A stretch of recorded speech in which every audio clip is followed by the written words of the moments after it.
Welcome to the first workshop of the Ambition Emotion program this spring semester 2020. I'm so excited to have you all here, so excited to get started, so excited for you to begin the endeavor of connecting with a mentor and learning about what you want to do professionally and then getting your foot in the door with professional opportunities. This workshop and this program in general is going to help you get to where you want to be as a young professional into your career. And essentially for these workshops, I'm expecting you to watch this either live at 8 p.m., right when it goes live, or within the next 24 hours, and then post your comments to the questions that I have for you during the workshop. I will state those questions during the workshop when I'm doing our interviews with our interviewees, our guests for the evening. But more importantly, I want to know that you're engaged, that you're participating with this, because we've got a lot of great content for you. Now, when you get introduced to your mentor on Wednesday, you should reach out immediately. You should start the conversation immediately. You should not delay. I don't care what's going on in your world. I don't care if you're waiting for a career fair to happen. I don't care if you're waiting for some job interview to happen or you're waiting to hear back from some company.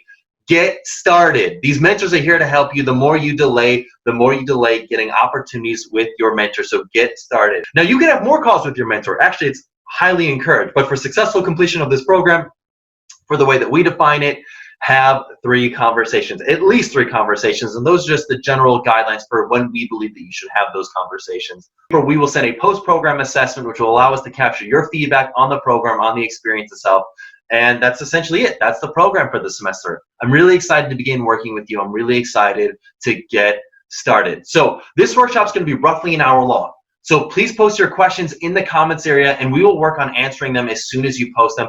Try to give us at least 48 hours and you'll be notified, especially if you're subscribed to our YouTube channel, you'll be notified anytime that we respond to your comments in the YouTube channel. So anytime that you post a question, anytime you make a comment, we'll know, we'll see it. But especially questions, we will do our best to answer those as they come up. And by the way, you can ask questions both to myself or to our guests for the evening. You are more than welcome to ask both, and we will try to get our guests to answer those questions. And at minimum, if we can't get our guest to answer him or herself, we will ask our guests those questions and get their answer via email on our own and then respond to that in the comments section. So during this workshop, we're going to cover how to achieve success in this program, how to expand your network and begin having conversations with people that you want to surround yourself with, and how you can begin working towards a goal with your mentor. This specific workshop's all about how do I get my foot in the door with opportunities. This could be an opportunity for a job or an internship. It could be an opportunity to get mentored by somebody, to be an apprentice. It could be an opportunity just to learn from somebody else, to start setting up informational interviews and just building your network. Either way, this is about getting your foot in the door, because networking is not a transaction. It's not about, hey, I'm reaching out to you so then you can get me this. Like, don't get me wrong. Your end goal could be to ultimately land an internship, and that absolutely can happen, but that is not how it goes about. That's not how you go about doing it. You have to build a relationship. You have to build trust with somebody. You have to build a rapport with somebody. And you know what? It might come about. They might say, hey, my company is actually looking to hire somebody, or I know this person that you should connect with, and they make an introduction, and that leads to that next opportunity. You never know how this is going to work out, but the key is that you're not expecting it from the relationship. You're coming in grateful for whatever opportunity that can come about from this relationship with your mentor, and you make the most out of it. But I just want to say that our goal is about how do we get your foot in the door, how can we help you effectively make those relationships happen and get the ball rolling for you. So to get credit for attendance during this workshop, I'll be asking you 3 questions throughout the workshop for you to answer, and post your answers to these questions in the comments sections within 24 hours of this video going live. So if you're watching the Sunday night episode of this workshop, I'll expect you to have your comments made, your answers to the questions that we post by 8 p.m. on Monday. If you're watching the Monday night version, I'll expect your answers to be posted by 8 p.m. on Tuesday. And if you're watching the Tuesday version of this workshop, I'm expecting your answers to be posted by Wednesday at 8 p.m. After that, you will not get credit. Now, I'm not looking for a comment like, hey, my name is John Doe, I'm just checking in. That won't get you credit. I'm going to ask you specific questions during the workshop that I'm going to point out and say, hey, post your answer to this question below in the comment section. That's how I know that you will be watching, paying attention, and are engaged in the workshop. So I want to set proper expectations. This program will not guarantee you an internship. It will not guarantee you a job, getting promoted faster than your peers. Having that mindset will not lead to proper results. This is not a program that hands things on a silver platter. These are for students. This program is for students that want to take their career path and their career into the next level, to their college experience to the next level, because that's absolutely what this program can do for you. If you think like, hey, I'm going to sit back, do the bare bones minimum, not really like apply myself, you're going to get the outcome that you put into it. But if you really apply yourself, you absolutely can get the outcomes that you want. I mean, I like to think about it as the law of attraction. If you come in expecting negativity, you will get negativity. If you're open to the positive, you will achieve positive outcomes. You will attract positivity to what you want to achieve. So I really want to encourage you to come in with an open mind and a positive outlook for what you can achieve and the willingness to work hard towards getting there. Students who have gone through this program have landed jobs at places like Google and other Silicon Valley companies, Wall Street investment banks, prestigious PR and marketing firms, and major engineering firms. Absolutely, yes, that has happened many times for many students. But did those outcomes get handed to them on a silver platter? Absolutely not. It's all about what you put into this program and the outcomes that you can achieve. They absolutely are there. They are absolutely possible. You have no idea how this can come about and help you out in terms of your mentor. Treat this program as fuel to help you get to where you want to be. If you're already burning and going strong, this program can really help you accelerate. Imagine just like getting dumped a bunch of gasoline on your big fire that you're already building. If you're burning barely at an ember, let this program be a sliding point, a starting point for you to launch off.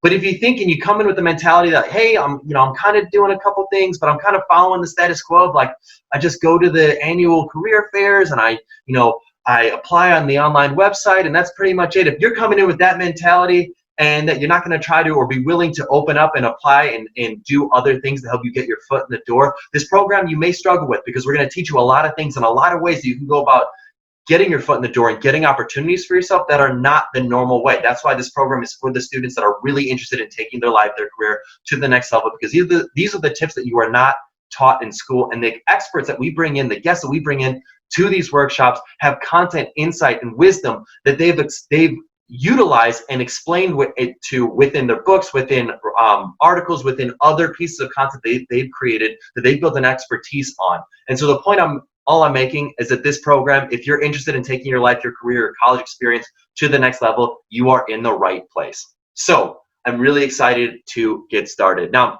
a couple of keynotes about mentorship. Now, when it comes to your mentor and who you were matched with, one thing that we leverage extensively is this research called work orientation, which is how you view your work. So some people view their work as a job, some people view their work as a career, some people view their work as a calling. Imagine a triangle and imagine it being a spectrum that can change throughout your life. So after you take your assessment and after you get matched with your mentor and you log into your dashboard, you can actually see your work orientation and your paired mentor's work orientation, which is really cool. Because what we've learned is when work orientation is aligned for a mentoring relationship, the likelihood that that relationship lasts for the full 6 months is considered both productive and quality by both participants increases by 400%. It's crazy how powerful work orientation is when it comes to mentor matching. If we were just to match you based on your career interest or their status within their company or their area of expertise, we know that those are only transactional metrics, and the likelihood that that relationship will last for the full 6 months and be considered both productive and quality is low, because then there's an expectation that someone's going to give you something or that you're going to give them something, and that's ultimately not how successful mentorship works. Successful mentorship works when both people can, on a human level, invest in each other, and that's how we make the matches happen. The other key thing about mentorship is vulnerability. The willingness to open up about who you are and what you want to accomplish in your story. I know that when you are more vulnerable, you are much more likely to build trust. You cannot build trust unless you've got vulnerability first. And it's up to you or your mentor to be the first person to take that step. So I want to challenge you to be the first person to take that step, to be vulnerable first. And to give you an idea of what vulnerability looks like, I will share with you my story. Now, I'm passionate about mentorship. I'm passionate about mentorship because I needed mentors in my life. From age 15 to age 19, I was a drug dealer. And at the end of my freshman year at Indiana University, I got arrested in an undercover operation by the Indiana University Police Department. And I got 5 felony distribution charges. I was expelled from school, and I had no idea what I was going to do with my life.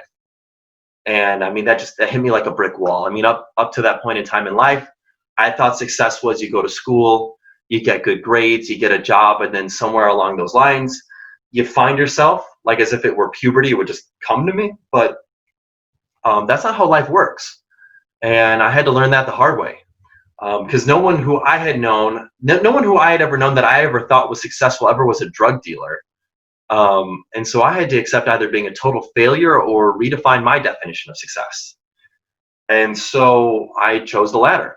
So I ended up enrolling in a program in St. George, Utah, to help me turn my life around. And that's where I really got exposed to the power of mentorship, both on a personal level and a professional level. On a personal level, really having personal mentors, people that are there for you, are so powerful. I don't want to ever discredit that, because I feel like sometimes when we're here and we're thinking about our professional outcomes, we don't realize how valuable mentors can be on our personal level, and really what they can do for us. Because if they help you open your mind to what you can accomplish in your career, or what you can accomplish as a person, in who you can emulate your life after, they can really show you something that you didn't actually even believe in yourself that you could accomplish. And I think that's so powerful, and that's really what they did for me.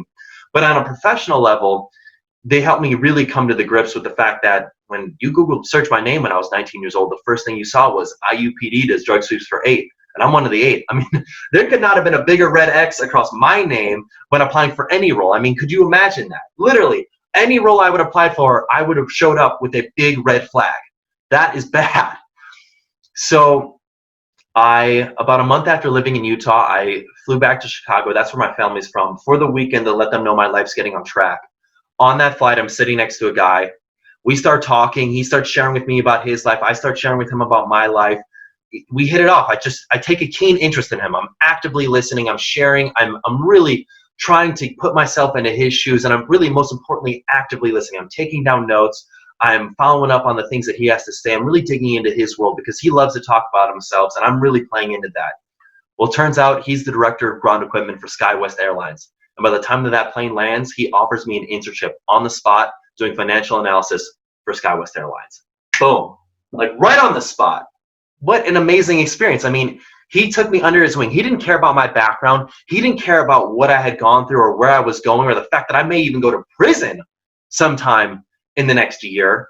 He took me under his wing and gave me a shot. And that was huge. And that's really where the whole idea for Ambition in Motion came from, was like the fact that opportunities could come out of the blue, that they didn't come from just applying on a website and people putting your resume in a background check system, and that, maybe you get spit out with this opportunity. I learned that opportunities could come from just putting myself out there, being vulnerable, and taking a keen interest in somebody else and actively listening to them. And so I think that's such an important story to share with you, because it shows, my vulnerability, but 2, it shows that opportunities can come from a wide array of places, and it doesn't matter where you're coming from, it matters where you're going. And if you believe that you can achieve what you want to achieve, you absolutely can achieve it, but you have to put in the work to go and get there, and you have to be willing to be vulnerable with people. Don't hold all your failures, your mistakes close to the chest because you think people will judge you. Put them out into the world, because ultimately people will give you opportunities, and they will believe in you if you let them. So that's something that's extremely important and extremely helpful for this workshop that I really wanted to share with you. Now, for this mentor program, there are 3 keys to success in this program. That is honing your strategy, your story, and your state. Now, I said those in reverse order of importance. And I'm going to elaborate a little bit about why each one of these are so important in terms of being successful in this program. In terms of your story, in terms of your state is your physical being, your physiology. Like, how are you physically right now? Are you like in a peak state? Are you ready to go? Are you jumped up, pumped up, ready to jam? Are you coming into this mentor meeting like, man, I'm about to take on the world and I'm ready to go. I'm excited. I'm amped up. Or are you hunched over? Are you in a bad body language, bad posture, in a bad mood? Something bad happened during the day. You're tired, exhausted, stressed out, whatever. If you're coming in with a negative state, I can promise you're going to have a bad relationship. Your first impression is everything. Your first impression is everything. If you come in a negative attitude because you've had a bad day, I can promise you the relationship is not going to get off to where you want it to be. But if you come in with high energy, you come in like, hey, I'm pumped, I'm excited to learn from you, I'm excited to learn your story, I'm excited to ask you questions, I'm excited to share knowledge with you and have you ask me questions, I'm excited for this relationship to begin. If you come in with that mentality, you will have a great and positive first impression. Now, there's a couple ways that you can go about doing this.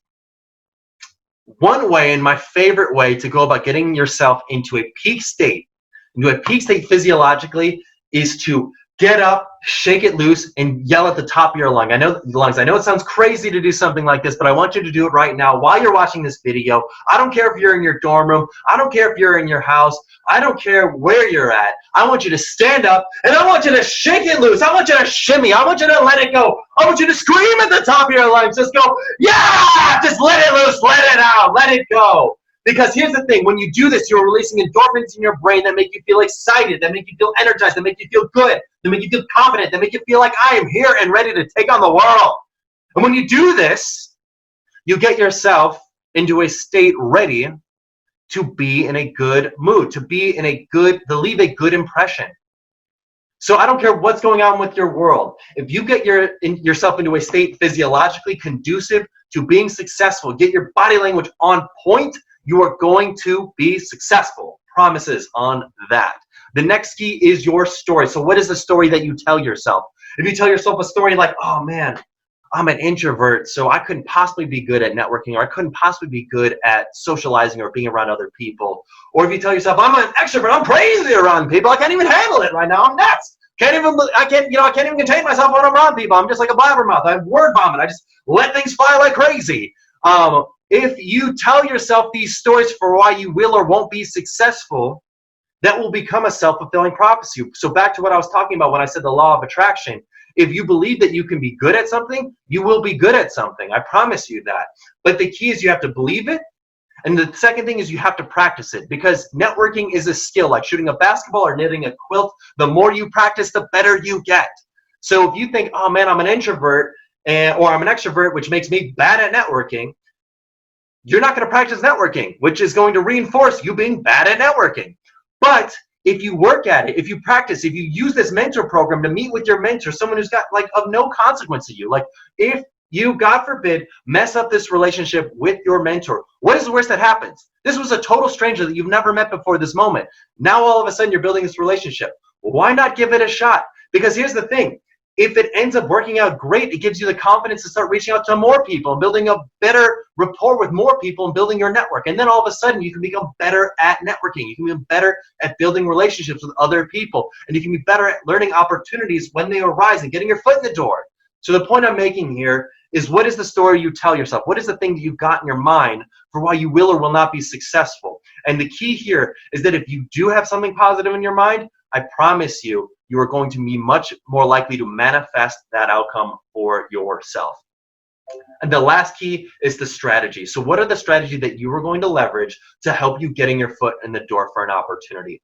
Now, here's something that I like to do. I like to implement new routines every single month, because what it does is it helps me get into powerful habits. Now, some of them stick, some of them don't stick.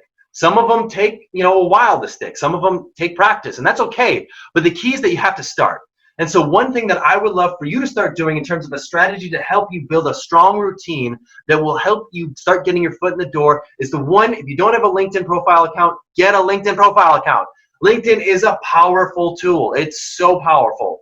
Well, then once you've gotten a LinkedIn profile account, I want you to connect with 10 new people in your field, not just 10 new friends or whatever. If you're just starting your LinkedIn account, friend request everybody. Get as many as you can. In fact, you should really try to get above 500 plus LinkedIn connections, because once you're there, you are much more in the LinkedIn algorithm likely to get recommended by other people in terms of connecting with them.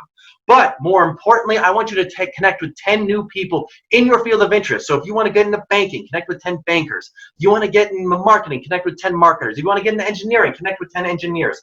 Connect with 10 new people every single week. And it's a really easy thing to do. Send them a personalized message. Say, hey, Jane Doe, I'm a student studying XYZ category. I'm really interested in your work, and I'm interested in potentially pursuing a career in this path. I would love to connect and maybe learn a little bit more about your work, your name. It's the simplest message. And in fact, if you go on the tips and templates tab on the AIM dashboard, you can actually see a copy and pastable link that you can literally copy and paste to help you send this message out to other professionals on LinkedIn. But if you can get into the habit of sending 10 new people a connection request every single week, I promise you, you're going to start meeting with some of these people, and this could open up doors that maybe weren't even there or you didn't even realize were possible. I strongly encourage that.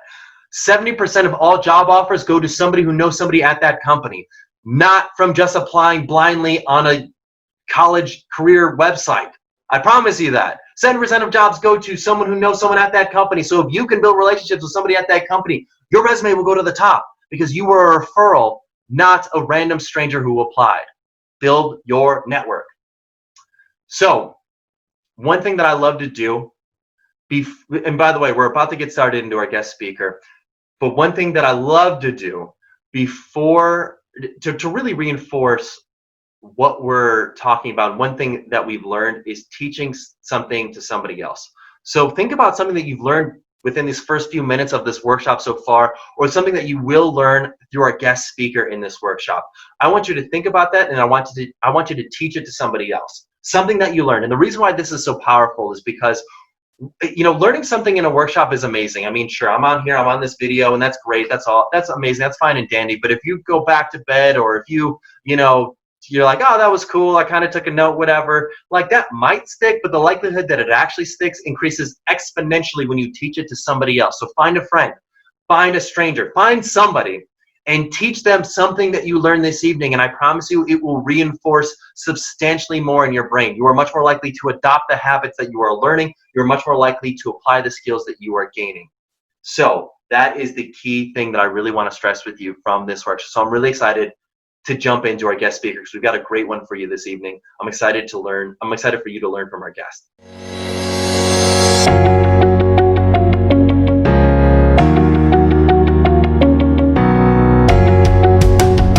So I'm so excited to transition into our guest for our workshop this evening. Our guest is Frank Kitchen. We're going to talk a little bit about how to get your foot in the door for professional opportunities. And Frank Kitchen is a great person to talk to about this. Frank Kitchen is the fresh mindset expert, where he has created content and spoken about having fresh perspectives for over 25 years. Frank helps people think about circumstances and situations in different ways that help drive outcomes and solutions. So I'm really excited to have Frank here because I think he's going to give some great perspective on how to get your foot in the door for that first or second or just that initial professional opportunity that maybe you're trying to work towards, especially in this crazy coronavirus or post-coronavirus circumstance. Frank, thanks for being here. Oh, thank you. It's great to be here. You definitely got me working up my old, dusting off the old alley here, because I used to be the crazy orientation director. So everything we're going to talk about today is something I was just truly passionate about, and still I'm passionate about today. That's awesome. So how did you acquire your first professional job? How did you get your foot in the door for that opportunity? My first professional job is actually funny, because I went to college and I was involved with student activities, and I was looking for a job, professional activity. Let's start that over real quick. Professional speaker. My first job was, as far as professional job was, I was going to look to be a manager for a toy store. It's called KB Toys. So way back when, as a toy store in the mall, and I was going for this management position, and they started to ask me questions during the interview going, hey, have you dealt with difficult times, difficult people? Have you worked with the budget? And I answered all their questions. They go, where'd you get this experience? And I got it working with clubs and organizations at my college. So I actually got this position working as a toy store manager, and actually exceeded that deal, got the manager of the year within my first 6 months. And they came back like, well, where'd you get all this? I'm like, this is stuff we did as a student all the time. Like, I had access to all these free services at the campus that prepared me for this job. So that was, my first professional job was I was a crazy toy store manager and who became a trainer because we did so well. And everything I trained people was everything I learned in college. That's awesome. That's really cool. I love that story about how you got there from your collegiate extracurricular experiences really helped pave the way for that opportunity for you. I'm curious, have you ever struggled obtaining a job that you knew you were qualified for? Yes. Like, easy question to go and do. Right now we're recording this during the whole COVID situation, but years ago I was qualified. I'd worked at the college, got my degree, and this is like the 2007, 2008 when the economy tanked. And I wrote a book, and then literally the first chapter or first page, one of the chapters in my book are all the jobs I got turned down for. I mean, I probably applied for 100 different jobs. And, if people wrote me back, it was like, oh, you're overqualified, too much experience, don't have the experience we're looking for, which, I worked at a college booking speakers, and I applied for a deal to help book speakers. They go, you don't have the experience we're looking for. And that blew my mind. Or, we want more of an advanced degree. So, yeah, so I've been, turned down for more jobs than I've been accepted to. Man, that's interesting. How do you handle that? How do you handle that rejection? I feel like right now, especially when you're in an economic downturn, you might have had your internship pulled from you. You might have had your job offer pulled from you if you're a student. Maybe you're struggling to get your foot in the door for that first opportunity because companies aren't hiring nearly as prevalently as they used to be. How do you go about handling that rejection and ensuring that you still keep your head up for future opportunities? Well, I'll be honest. I'm very hard-headed and stubborn. So at some points I'll get that deal. It's like, okay, well, I'll show that group and not necessarily hit that job, but I'll go get another one. But part of it is just understanding that there is rejection. There's other people out there who are good. I had a mentor tell me years ago, he goes, Frank, you're not the only one out there. So as great as we think we are, there could be some other people. And, you have to get an understanding how this whole job process, works. And that's what happens. We see it from one perspective. We have to shift our perspective to find out. And you find out, 1,000 people applied for that position. Okay, so now you have to find out, did I do anything to stand out, from that spot? Okay, they went for 1,000 people, and you know what? They needed to have a female in the position. That might have happened there too. There was a case where maybe the personalities didn't, work out. I mean, so there's different parts there, but the easiest one for me is to explain was years ago I did acting and modeling. And I would get called in for, auditions. And literally I found out once again, have an understanding, because I'd feel really down when I wouldn't get an audition. Like, I did really good. And they told me this one, it was crazy. They go, if you get more than 10% of the auditions you go for, you're successful. And that blew my mind, going, the successful people in this industry only succeed 10% of the time. So when I heard that one, I'm like, oh, guess what? So even these big rock star superstars you see, they get turned down. So that changed my perspective. Like, okay, I'm not the only one. Then I started thinking like, oh, well, baseball, if you hit 300, which means you're only hitting 30% of the time, you're considered successful. And you start to realize there's all these things throughout life where it's like, oh, it's not, that you're hitting 100 for 100. You have to change that piece up. You also have to look at like, am I just going for every job out there? Are you being a little more selective with what you're going for? Because there's some points where, I told people like, I've been turned down for McDonald's. Did I really want to work at McDonald's? Nothing. I'm not knocking McDonald's, but I was just looking for a job, and that didn't show with my cover letter, my deal, because it just looked like, quote, I was just half whating it to go. They want to see this passion, and that's what happens in this whole interview process. We're going for jobs is, what are you doing to stand out from the crowd? How are you being passionate about it? What are you doing to not just do what everybody else is doing? Because that's what these employers are looking for. These internships is, what makes you different than everybody else? If you look just like everybody else, then guess what? They're probably not going to hire you. Yeah, no, that's a really good perspective. I'd love to learn your thoughts, because every student in this program, they're in a mentoring relationship. How can mentors help you? How can mentors help these students get their foot in the door with opportunities? How can they have really deep, intentional conversations with their mentors, which are not transactional, but they're focused? They're saying, hey, this is the thing that I'm working towards. How can you help me work towards this outcome that I'm looking to achieve? Well, here's the big one, especially being a college student. Here's the trick I can get everybody. They can pull the pen and paper out right now, because when I teach, I always tell people, write this down. But here's the quickest one right now. Write this down. Like, I am one click away. So I am one click away from getting my dream job. Now, if you have this perspective, then you'll recognize that, quote, you're one click away. Because for me, I grew up in the phone book generation. I mean, so if you had to find something, there was no internet. I had to go pull out a phone book, or you couldn't find the people. But today there's all these dream internships and jobs, and we can go find these people on LinkedIn. We can go find these people on Twitter. We can go find them on Instagram. We can direct message these people. And as a college student, you can quite simply, if there's somebody who has this position that you dream about, and talk to your mentors also, on how to write it or approach it, you can write and say, I'm a college student. I'm writing a paper on your field or your occupation or on you. So play to their ego and like, would you be willing to sit down with me and answer some questions? Whether it be through a Zoom call, whether it be through an email. And the beauty is, as you show this interest and you start to talk in these conversations, like, yeah, it's like, I would love to get in your field. I'm passionate about this. Guess what? When these people have an internship or a job opening, who are they going to remember? The student who reached out and said, hey, can I talk and interview them? And I've seen this, be the door, because it's all about relationships.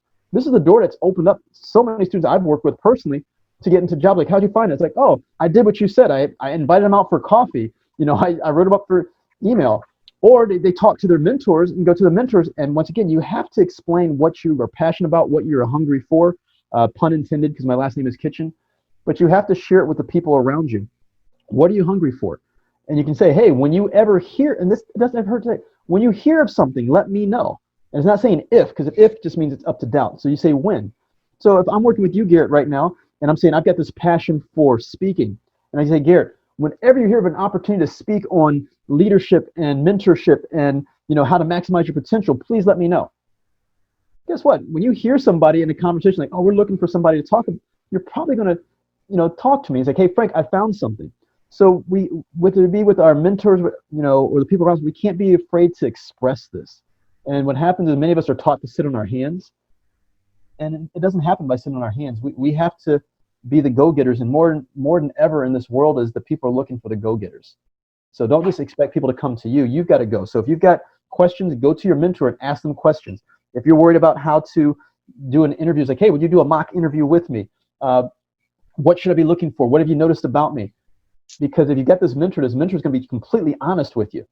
And you know what? Pick their brains. They've got a certain expertise, and they want to share that expertise with you. Obviously, you're sharing with them too. So share back and forth. When I worked at the college, it was one of the best times because I'm supposed to be there mentoring students, and I was, but the students were mentoring me too. I didn't know how to use the latest computer programs. I didn't know which phone to go and get. I didn't know how to go and, talk. The students knew how to get a lot of freebies. They taught me, and people are always like, well, Frank, where'd you learn this? I'm like, oh, I learned it from my students. I'm like, aren't you supposed to be mentoring them? I'm like, well, no, we're actually mentoring each other. And that Awesome. that blew people's minds. That's cool. I love to ask the students in the audience a question right now because I think that brings up a really good point. So the question I have is, what is a question you would like to ask your mentor right now in your next mentor conversation? Post in the comment section. I'd love to learn about it. What is a question you'd love to ask your mentor to help you get your foot in the door for future opportunities? I'd love to learn, what questions you'd like to ask them for advice on, and just how you can have an open-minded, and just practice the idea of asking open-minded questions. But that leads to another question, because Frank, I thought you gave some really good tips, but are there any other tips that you would suggest for students to go about getting their foot in the door for professional opportunities? Yep. Do you suggest LinkedIn? Have you ever used that? I didn't hear you. LinkedIn? Yeah. Okay, let's go. I guess this is going to break it down to 3 segments. I know we've got limited time, so I'll give you 3. The first one is, back to you said about questions, is whether it be a mentee, your mentor, or someone you look up to, don't ask them about their successes. Ask them about their failures. If you want to go ask some, and here's a great question to write down. So write this one down: is what's your biggest failure? Boom. What's I love that. You know what? Let's make that another question. Students, write that in the comment section. What is your biggest failure? Would love to learn about that. That's a great question, Frank. Because we learn more from people's failures and successes. So we see these people like, I've made $1 million and I've got this job. Well, if I honestly tell you, like, hey, I got turned down from 10 jobs, I've gotten fired, 5 times, you're going to say, well, how'd you get fired? Well, I showed up to work late. I didn't dress the right way. I'm actually giving you the game plan for how to get that position. So ask people what their failures are and say, or after that piece is, what was your biggest failure? What did you learn from that failure? I mean, that's laying out the blueprint for you. So that's number 1. Number 2, person I look up to, his name is Patrick Combs, told me this years ago when I was in college, but he goes, take advantage of the college. Don't let the college take advantage of you. So the idea is you pay all this money to go to school. And just like every other student pays the same amount as you. But within your college, there's all these free opportunities or resources that are there. So if you want to maximize on this money that you're paying, then go find those. There are going to be guest speakers at the college. So if you're looking to go for a certain career field, find out, if there's speakers coming to the college. You can go to your student activities, student life, student leadership. One of those offices, they always bring in all these different areas. You can go to the department heads, go to the business school and find out what guest speakers they're bringing in. Because now, instead of you seeing these people on the internet or on video, they're there in person. And most of these people will talk to you afterwards. So now you've got, a close chance to talk to them, give them your business card, make up a business card. I don't care. Find a way to, contact those people. But within your college, whether it's a case of you take a student worker opportunity there, you go and talk to career services, you go and join a club or activity, you see your college president, you just ask, can I come and have a meeting with you? It's all about building these connections and relationships, and those are all available to you at the college, and it costs you nothing. You've already paid for it. So why not take advantage of it? If there's a professor where they work in a certain career field that you want to go to them, ask them the questions that Garrett just talked about. So that's number two. And then number three is, you are this college student. Since you're a college student, if you want to get that foot in the door, is use your college student creativity. That's the last one. You are the most creative people in the world. I've watched college students figure out every different way to get out of an exam. I've lost 2 grandparents. I've lost a heart, a lung, a spleen. My dog died. To do everything. I didn't read the syllabus. To get out of a test. Well, what if we use that same energy and passion to get the jobs or get what we want? So, student, I knew he wanted to be a radio DJ. He owns his own DJ company right now. He went to a job fair that was there on campus, and everybody's supposed to be handing off their resumes. And what did they tell you? Type it up in, white or gray or whatever the marbleized deal and pop it on there. And he goes, yeah, I didn't get the position. I'm like, okay, let's have a talk. I was like, you are outgoing. You're colorful. What's your favorite color? He goes, red. I was like, okay, let's go back right now. I was like, I want you to make your resume on red paper. I was like, and go back and drop it off. Well, they got this whole stack of resumes that have been dropped off. The one that sticks out is the red one. They picked it up and they called me and go, yeah, we appreciate your creativity. That was just, something right there. A student who wanted to get a marketing spot put together a deal where they bought a bunch of kids' shoes. I'm not saying that you have to go and do this, but they went to I think Ross or TJ Maxx or whatever, bought a little kid shoes for a marketing position. They've been applying for the spot, didn't get it. They boxed up a little shoe, put it in there, sent it to the company, found a director, and it goes, hey, now that I've got my foot in the door, I would love to talk to you about this position. And they got the spot because they're like, oh my God, what's this creativity? So as these students, you make up these TikTok videos, you make up all these, why aren't you using this for your positions? I talked to college students in Arizona, and they're marketing people, and went to a job fair, and they go, I design websites, show me a sample. They never showed me a sample, no one's hired me. It's well, go make me the most off-the-wall website that you can think of. Go do a photo you got to show. And it was funny at this job fair, I didn't even know I was supposed to be there hiring people, because I wasn't. I was there for the free food, and they gave me this table. Well, before the end of the night, I've got 20 students around my table, and everybody comes over Frank, you've got no promo, no information, you're not even hiring anybody. Why are the students here? I'm well, I'm giving all these students tips on how to get hired by you. And that just blew people's minds away. I was because there's a standard thing that the world teaches us, which means you're going to look just like everybody else. But when you have people like Garrett, people like myself, your mentors, they're going to teach you these little secret ways to get around, and we're going to actually capitalize on this creativity that you have. Because once again, you're the most creative, people in the world. So don't take that no for an answer. Even if as a job fair, I tell people, don't drop off your resume. And what do you mean don't drop off your resume? It's go to that job table, because most of those people, I know I'm just talking now, most of those people aren't the hiring person, but they'll have that hiring person's business card on the table. I was walk by, check out what things are going, have the small talk conversation, grab that person, ask for the decision maker, grab that person's business card, and then go ahead and email that person directly.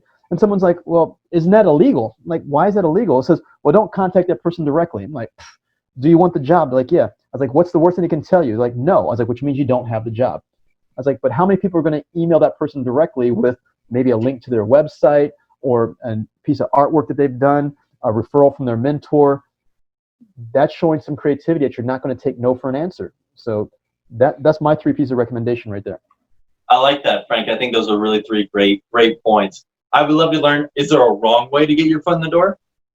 Well, the wrong way is we read all these sales books, and the sales books go, you have to contact people 7 times before they really understand what's going on. You know what? All it's going to do is, excuse my language, piss people off. It's going to put you on the blacklist. They want to have you. So you have to be patient, with it. Sending somebody an email set 7 times, one day at a time. You know what? If that annoys you, that's going to annoy those people too. So that's one of the first things is, you can't annoy the person, but what you can do is you can contact them the one time. I always tell people you can touch people 3 times. So it means you can send an email, do a phone call, do another follow-up email, or reach out. But whether it be through LinkedIn, you know what? Send a direct message through LinkedIn. Have a connection. And even when you connect with somebody on LinkedIn, don't just connect and say, hey, will you be, my connection? Send a message and be hey, you know what? I have read about your company, your business. I would love to pick your mind.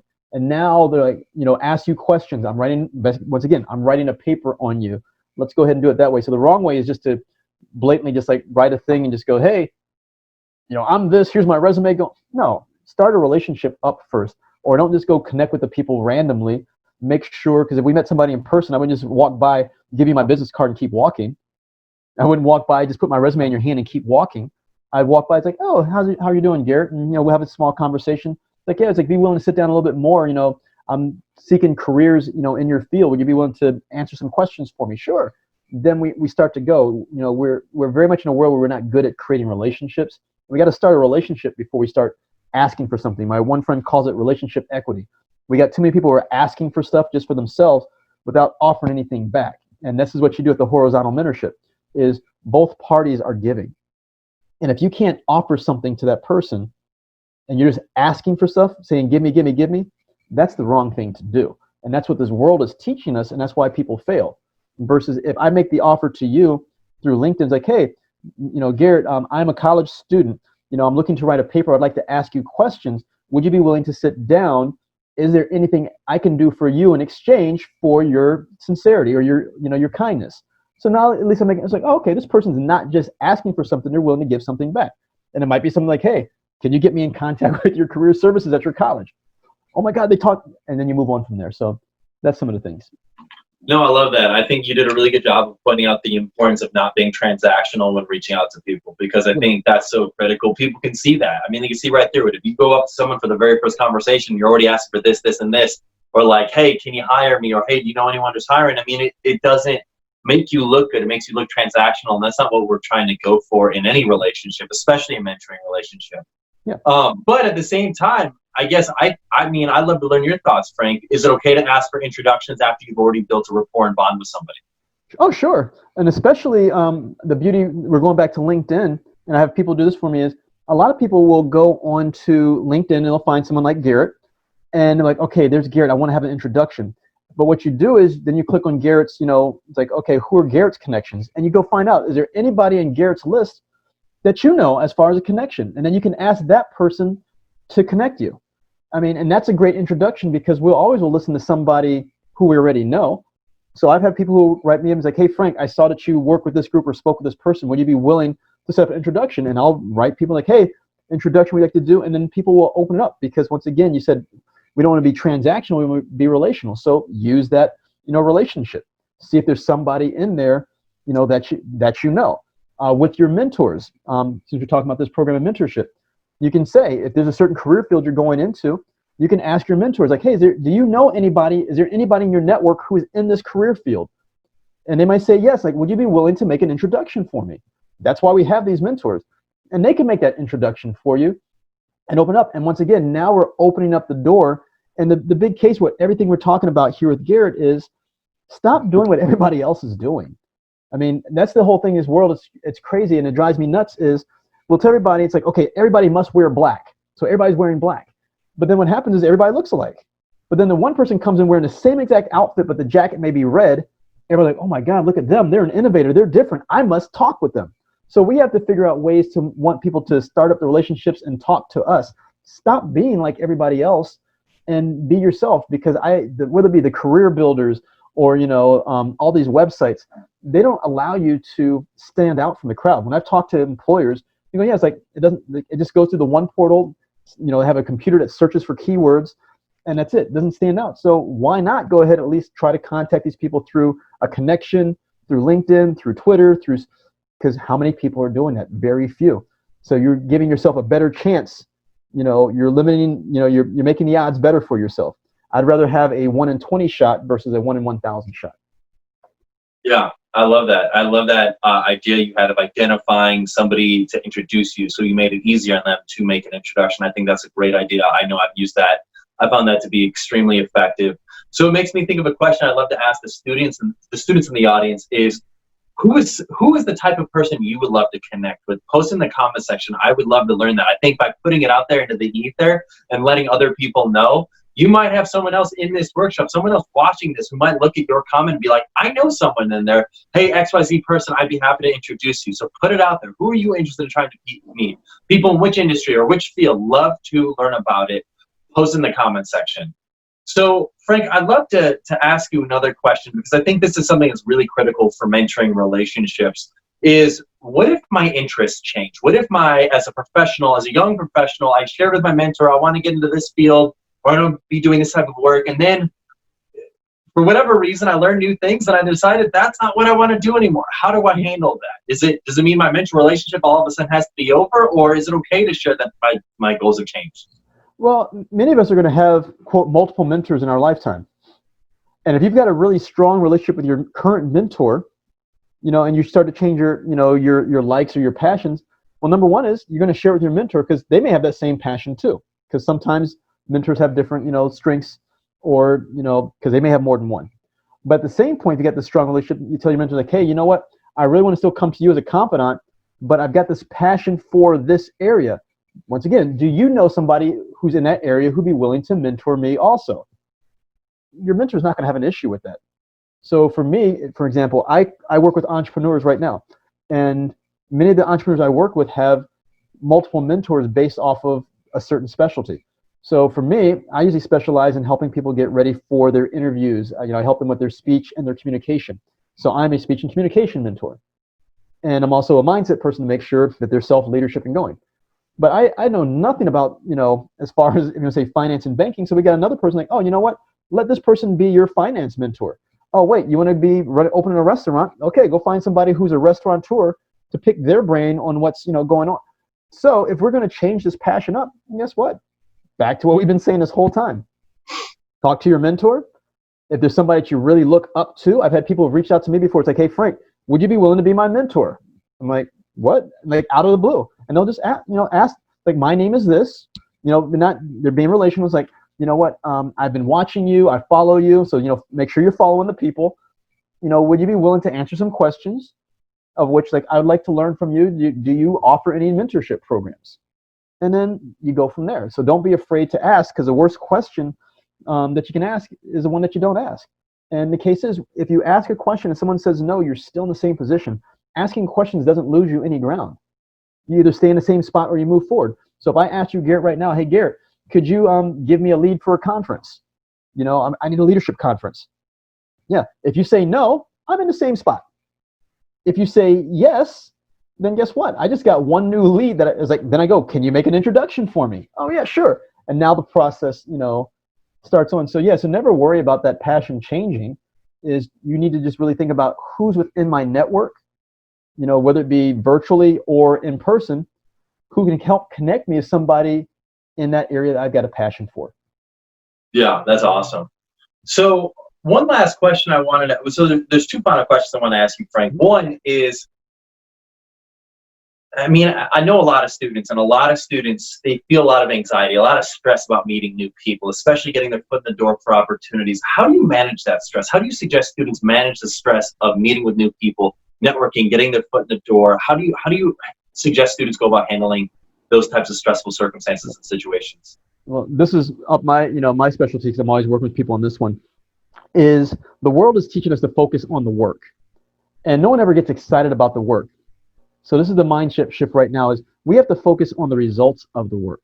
And I tell people the results have to be, quote, more desirable, this more desirable than the work.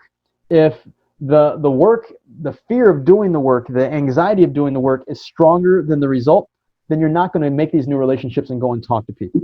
So quick story for everybody is, when I had my college graduation, there was a state congressperson at my graduation, was a keynote speaker, and my mom was completely just gaga over this person. She's a female, and there's somebody my mom connected with. She goes, I want to meet her. I was like, well, there she is. Go talk to her. She's like, I can't talk to her. So this is her big dream, her passion. She's like, I'm going to fumble over my words. So she's thinking about all the work, about what's going on. How do I talk to her? How do I introduce myself? And that holds us back. That mentally puts chains on us and holds us back. So I looked at it like, Mom, I'm like, if you don't do it, I will.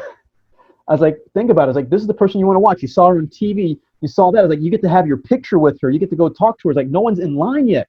So we started talking about, she's like, oh yeah. It's like, I get to go talk to her. So now we stopped thinking about the work and started thinking about the results of the work. So she goes over, introduces herself. Next thing you know, she calls us over. We get a family picture with her. She's talking to her, having this deep conversation. And here's the funny thing is, because we get all anxious about talking to people, she goes, you're the only person who's come up to me. Everybody's so afraid to talk to me. She goes, I'm waiting for people to talk to me. So after our conversation and picture, this whole line starts up. Security comes in and goes, you know what? She has to go. She's got another event to go to. So my mom was the only one who talked to her. A few months later, that same person who's her idol and hero died of a stroke.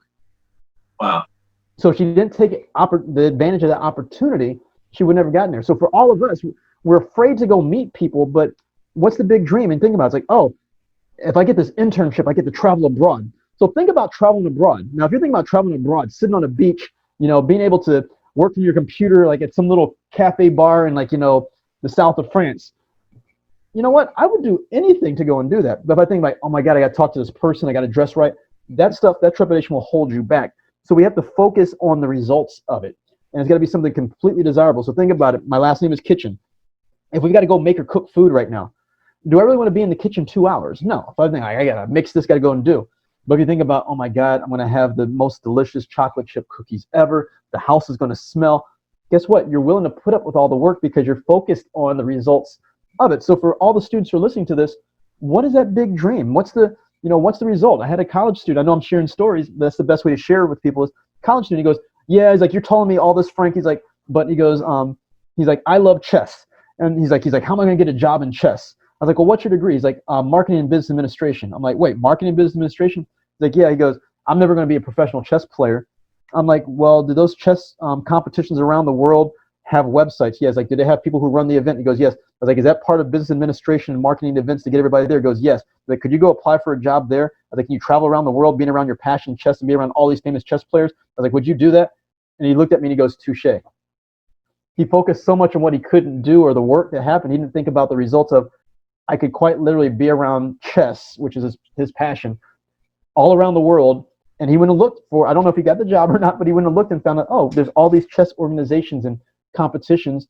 And a couple of them told me, pull out the phone right there. Like, let's pull it out, let's find out. And there were internships. But he thought so much about the work and how hard it would be and that he doesn't have this skill and all that held him back. So we have to release these mental barriers and focus on, am I passionate about it? Not infatuated by it. Am I in love with it? Does it make me, stay up all night thinking about it? And why do we stay up all night? Because we think about the results. Like, I'm going to be here doing this. I'm going to have these clothes. I'm going to be around this person. I'm going to have this, house. I'm going to, travel around. People are going to be, whatever it is. But that's the driving factor that makes us go towards, and dealing with, oh, you know what? I'm going to have to step out of my comfort zone and talk to somebody who's new. I mean, for anybody who's listening to this right now, Tim Ferriss had his book, 4 Hour Work Week. I think he went to Princeton and he said, hey, I want you to contact the most famous person you can find. And he goes, I will pay for all your schooling for the person who finds the most famous person. Told it in front of a class. I think only like 4 people participated in it. And he made this comment. He goes, and I'll let you start talking. And he made the comment. He goes, it's easier to do the impossible than it is the possible. Because everybody's trying to do the possible. But very few people are trying to do the impossible. So for you to go up and step and talk to somebody new, guess what? When you do it, the next time will become easier. You're not going to be great the first time out, but it comes through a series of trying something over and over again. Usually like 7 to 10 times of doing something before you become truly comfortable. But if you think about, if I do this, it's going to get me one step closer to my dream, then guess what? You'll do it. That's awesome. And I love that. I think that's another question we can ask the students. What is the outcome you're working towards? I think the other lens you can put at it is, what is the cost of not taking any action? Like, if you don't take this action, where are you going to be? Like, you're going to be either not in a job or in a job that you don't like. And you got to live with that for the rest of your life. So can you get over that mental hurdle of what's holding you back from going about getting what you want? And can you go ahead and achieve that thing? So no, I love that, Frank. That's a great story. And I think it was a great advice. Frank, this has been awesome. I've really enjoyed learning this insight and wisdom for our students on how to get your foot in the door. How can our students learn more about you and connect with you? All right, so to connect with me, last name is Kitchen, spelled just like the room, Kitchen. So just go do a Google search for Frank Kitchen, and you will find me, or you'll find a picture of, I think it's Michelle Rodriguez from like Fast and Furious, because she's in a movie where it said Frank Kitchen. So look for the guy, looks like Reggie Miller, tall, skinny, black guy, no hair. But email is frank@frankkitchen.com for social media people. Look on Twitter, look on Instagram. Find me, shoot me an email, frank@frankkitchen.com. Go on the website, contact me. You got any questions, I'll answer it for you. If you said, hey, I went through Garrett's program, you know what, contact me. And if you want, me to answer questions, if there's a case where, because I know you're college students, you see some of the coaching programs or books that I have and you want a discount, contact me, I'll help you out, because guess what? I wouldn't be on this show if I wasn't here to help you. So don't just listen to this and do nothing. I'm offering my hand. I can't make you take my hand, but I'm going to offer it to you to help you out. So want to stay in contact? Reach out to me. Awesome. Thanks, Frank. This was great. All right.